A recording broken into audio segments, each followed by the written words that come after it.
Thanks for making a date on Marketplace and welcome back. The planned increase in the minimum capital requirement of the insurance industry would surely happen before the end of the year. That's coming from the National Insurance Commissioner, Justice Ofori. There were initial reports the increase could be shelved due to some industry concerns. But speaking to Joy Business at the launch of Vanguard Digital Half-Day Claims Payment, the Insurance Commissioner, Justice Ofori, says preparations are far advanced to achieve this aim. Definitely before the end of the year, we should see something coming in. But, we go through processes. You have to get it done, send it to the board, get their blessings. Then you send it to the Ministry of Finance for their final blessing. So it's a process that you go through. You don't just come out and mention a figure. You have to get empirical evidence, reasons for actually coming out with a stated minimum capital. So that is what we have done, and we are actually at getting to the conclusion. And I'm sure the Ministry of Finance will not delay. They will just give us a go ahead so that we can implement it. But we need to actually sanitize our markets. We also need to help our industry to have the capacity to ensure. Right now we do oil and gas, and if we don't encourage our insurance companies to grow, then always we'll be sending the businesses outside the country. It's a bitter bill, just like when you have malaria, they say take chloroquine. It doesn't taste good, but that is the medication that is going to make you survive. So would the level still be pegged at 50 million like you proposed? I can't tell you because until I get a blessing from the Ministry of Finance, I cannot be very specific because you do your paper and people might have some inputs. So for now, I'll hold on to that. But all I say is that they should embrace themselves and then start saving some money because minimum capital will definitely go up. The management of Multimedia Group have met with some officials from technology firm Huawei. This was when they paid a courtesy call to familiarize themselves with operations of the Multimedia Group. The two parties exchanged ideas on best ways of expanding clientele base and viewership. Simon Liu is the West Africa multi-country manager. He spoke with Charles Aite after the engagement. That's a very good meeting. Okay, meeting with Mr. Santosh, Mr. Ken. I think this is a fruitful meeting. So we come here and to let people know who is Huawei, where we are from, so what we are doing. Okay, it's the first thing. And the second thing is okay. This is very fruitful. I mean, the Joy is a very fantastic media. Okay, we're very glad to meet the people. Okay, I think here first things we mentioned the friendship, the life here. There we talk about other things. Thank you very much. Now, the coordinator of the Third World Network Africa, Dr. Yao Graham, says Ghana must encourage small-scale salt mining to create employment and increase revenues. With a potential production capacity of more than 2.2 million tons per year, the country currently manages only 250,000 tons, which represents 10% of coastal natural resources. The coordinator of the Third World Network Africa, Dr. Yao Graham, speaking to Joy Business, stressed the need to adequately develop the salt sector so it can generate a huge employment. Value chain for salt. So the question is, when we break up that value chain, what is the best design for optimizing the economic benefits of that value chain? Okay. The amount of employment that you can create with a role for small-scale salt producers is immense. And my argument is not against a role for refiners or even large-scale salt producers. But you need a strategy which says, how do we optimize the development value of this mineral? Not simply its industrial or revenue value, it's development value. The government, for example, at the moment is spending hundreds of millions a year on these employment schemes, graduate employment, youth employment, people in taxi, and so on. Now, that is revenue. It's basically expenditure. You could turn some of that money into capital investments, which will generate multipliers in terms of jobs and incomes. So let's take the salt thing. You already have Ghanaians producing salt. They need financing, they need technological support, all the things that will help to increase their productivity. Okay? So that's something, and also that will create jobs. One of the big crises in this country are there are no jobs. All the kids selling garbage in the street, if they had jobs, they'll not be selling garbage. They'll not come from the villages. So the areas where there's salt production potential, how can salt be part of the local development planning? The base, the raw material base, takes account of the fact that you can have varieties of producers of salt feeding into the value chain. Now, CEO of Harbour Oil and Gas International, a major player in Nigeria's downstream oil and gas sector, Daniel Fregene, is reiterating the need for Ghana to ensure its local content law is implemented to the letter. In an interview with Joy Business at the recently ended Africa Maritime Week held in Accra, Daniel Fregene emphasized Ghana must be very keen on technology transfer to ensure the country is not shortchanged. In terms of maximizing profits from the oil and gas industry, I would love to say that Ghana has to look at the policy formulation of the industry vis-a-vis the international oil companies, which is the IOC, to ensure that the agreement, it's not a one-way thing. You understand? It's not a one-way thing. It has to be beneficial to Ghana. And also, I think they have to look at what we call technology transfer, because some of the technology that has to do with the oil and gas industry in terms of drilling and so on and so forth, it's foreign. So Ghana should think of a way to, ask for some of those technology transfer to be domiciled in Ghana. In addition to that, like currently Nigerian has these are Nigerian national Nigerian local content policy board that it's currently, making sure that some of the contract, some of the technology that is being used for both the drilling and what have you in the oil industry, certain part of the technology is localized. So for instance, what does it really take to produce bolts? What does it take to produce flanges? What does it take to produce gaskets? All these things can be done in Ghana. Currently, Nigeria is doing that. And we know Nigeria has also created several, oil-free zone where, companies can come in from either the United States of America, companies can come in from UK, Korea, India, where they can set up their production factory. And that zone, they don't really have to pay tax. It actually encourages trade. It also encourages technology transfer, because if some of these things are manufactured in those places, if they are manufactured in such free trade zone, Ghanaians will have the opportunity to acquire the knowledge it takes to produce such equipment. On the other hand, the Nigerian downstream oil player says Ghana is relatively a leader in the oil bunkering business when it comes to security concerns offshore. He noted that Ghana is also leveraging on some other factors to attract more businesses into bunkering services, and thinks Nigeria equally has a lot to learn from Ghana to address some challenges in this area. The availability of products currently as we speak is actually the product we get that is imported. So majorly the products come from Europe, and that's where the implementation is taking place. So I think Nigeria is actually poised to meet that standard. But when it comes to standardized bunkering procedure in Nigeria, I really don't know why we are a bit behind. Probably because of the challenges in the maritime, in terms of safety challenges in the maritime industry in Nigeria. I think most vessel owners, they are not really open to taking bunker in Nigeria, unlike in Ghana, unlike in Lome, and some other places across the West African coasts. Price is not really the factor. I think the factor that is working against us over there is security. And that is even the reason why Harbour Oil and Gas is here.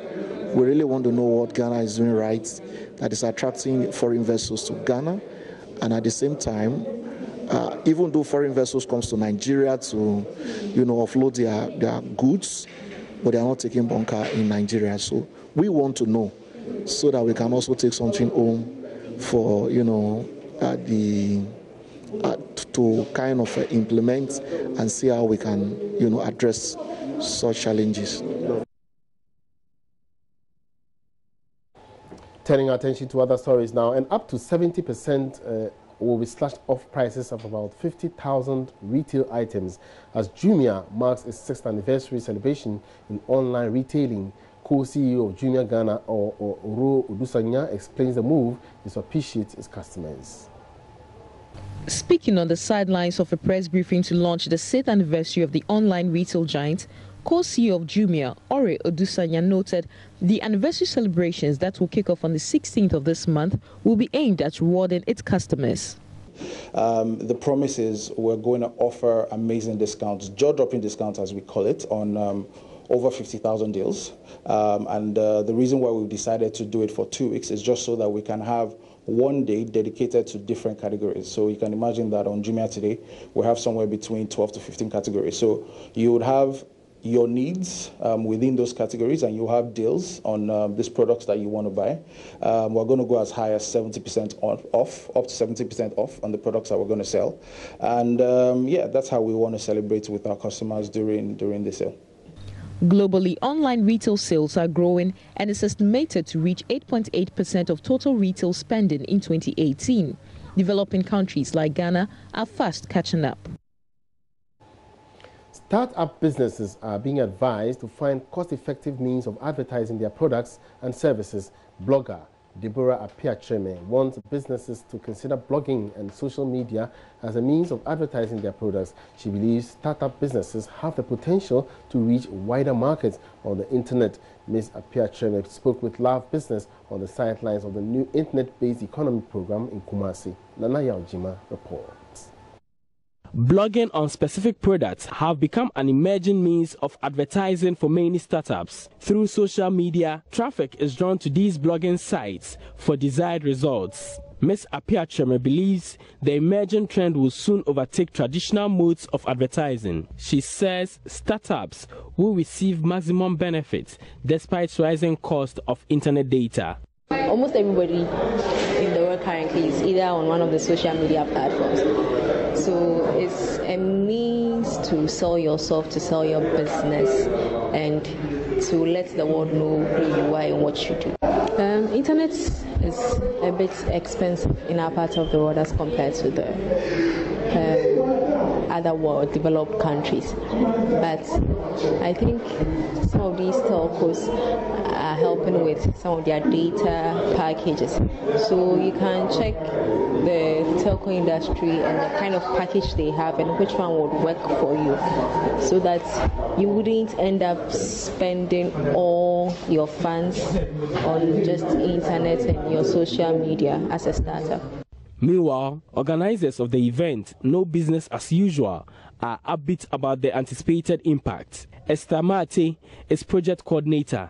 You will agree with me that it's very saturated, the traditional way of marketing.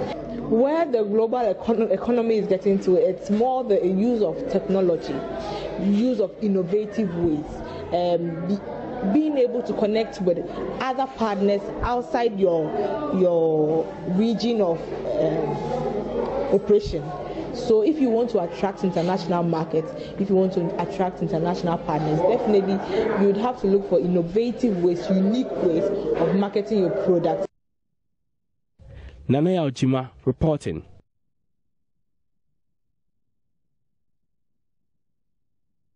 This is live on the marketplace, turning attention now to the financial world, and a lot more institutions in the country are still flouting Bank of Ghana's directives, which bars pricing of goods and services in dollars. Checks by Joy Business shows that even some government agencies are flouting these laws. George Rafi joins me right here in the studio with some details on issues and how it is contributing to the cedi's depreciation. Now, George, can you help us with some of these institutions which are caught in the web of this? I would look at more of the sectors that they operate than mention the direct names of these institutions. So you have a situation where some of the hotels, under the law, they are allowed, but only when they have the permission of the Bank of Ghana to do that. So most of these hotels, if you go there, they're supposed to rather price in the local currency, that's the Ghana cedi, and that if you are a foreigner and you don't have cedis, then they will do the conversion to tell us what will be the dollar equivalent. So maybe if a night is costing about maybe 600 Ghana cedis, 700 Ghana cedis, 1,000 Ghana cedis, quote on your board that a night at Yafi Hotel is going to cost us maybe 1,000 Ghana cedis, and let us know. Also, you have situations where some institutions or government agencies at the ports that they do inspections are quoting in dollars. Now, the argument is that because that port is open to international people or people coming from outside the country, that's why they are doing that. But the law is saying that no, price in the local currency because it has a tendency of impacting on demand. We'll come to that. But does it mean that these institutions are not actually taking its equivalent in cedis, even though it's priced maybe on the board? So the law is saying that don't price. Whether you're taking dollars or cedis is a secondary issue. We have a situation where even some schools in the country are also doing that because they claim that their students are international students and all those. And so price in local cedis, and you can totally give me the dollar equivalent, but don't advertise to everybody because you're trying to let us come to how it's impacting on the demand. But I think I can do the one. Because what has happened is that because I know that you are pricing in dollars and maybe I might not need dollars right now, I will go out there and demand dollars and save it because there's a fear that in 2 months' time, the value of the cedi would depreciate. And therefore, the only way I can hedge against that depreciation or inflation effect is to go and buy dollars when I don't need those dollars, put in my account. If you look at most of the commercial banks and even their dollar accounts or dollar deposits, you see that there's little movement on that one. So people are just hoarding these monies and they don't need it. Whilst someone wants this money to facilitate his or her imports and he's not getting it. And therefore, that is fueling the excess demand for the dollars when those people don't really need it to undertake commercial activities. Are there any sanctions in place? Yes, of course. The Bank of Ghana indeed can withdraw the license of these people because under the law, again, these people are supposed to be given permission to do that. Also, there are issues about the fact that they can even be closed down as well. But it looks like the Bank of Ghana is still having issues with personnel, how they can monitor all these things. Even though they can say that your hotel should be closed down, they need to also rely on other government agencies to enforce these things. What about personnel and all those things? So it's more of also you and I, some would say, demanding or ensuring that you are flouting the Bank of Ghana law. You're not supposed to price in dollars, price in Ghana cedis, and that way we'll be convinced to hold the local currency and know that, okay, fine, if the city is fairly stable, I can still go out there and pay 500 Ghana cedis a night for this hotel, and also even for these schools that they are saying they're international schools. So for now, there's no clampdown on any... we haven't seen any deliberate attempt from the Bank of Ghana going out. Sometimes we understand when they get that thing is reported to them, they take steps to write to the company, the institution, the hotel, and all those things that you are supposed to do. Now, you remember a time when the city was fairly stable. You saw the hotels rather quoting in cities. And because some will also argue that it's all about a stable local currency. If your currency is strong, nobody will believe in any other currency by pricing in pounds, dollars, Australian dollar, or the yuan, and all those things. Because make your currency strong and show that it's fairly stable, and everybody would price in the local currency. Thank you very much, George, for that update. My colleague George will have been bringing us up to speed with the current development where some organizations are pricing their goods and services in dollars, flouting Bank of Ghana regulations. Let's now pause here for some tidbits on the Commander Sugar Factory in the Central Region.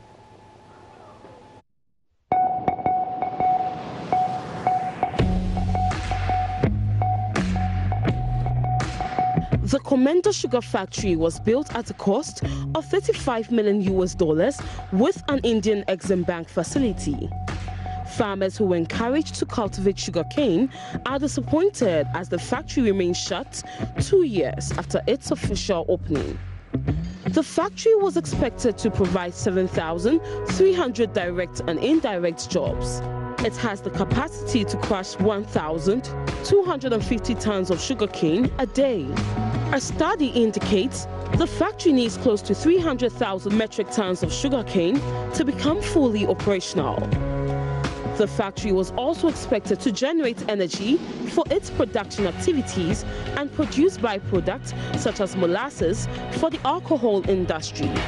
In November 2017, the government initiated processes to revive operations of the factory. A $24.5 million Indian Exim Bank credit facility was being secured to develop and implement a plantation, and outgrowers came in a bid to provide raw materials for the factory. The scheme was to see the cultivation of some 4,100 acres of sugarcane to feed the plants. The sugar factory is now selling sugarcane at its 125-acre seedling plantation to distillers for Akpeteshi. Local beverage distillers are making a killing because of large supplies of sugarcane. Abundant supply has enabled Akpeteshi distillers to push down the price of sugarcane. $200 million is spent annually to import sugar. Ghana's annual sugar requirement as of 2016 was estimated at 375,000 tons.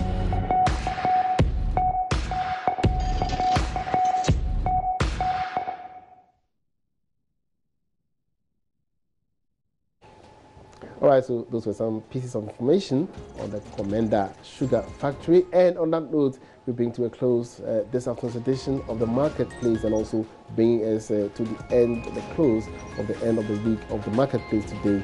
My name is Emmanuel Abuaji. Thank you so much for being with me, and do join me again next week for more business. Have a good afternoon.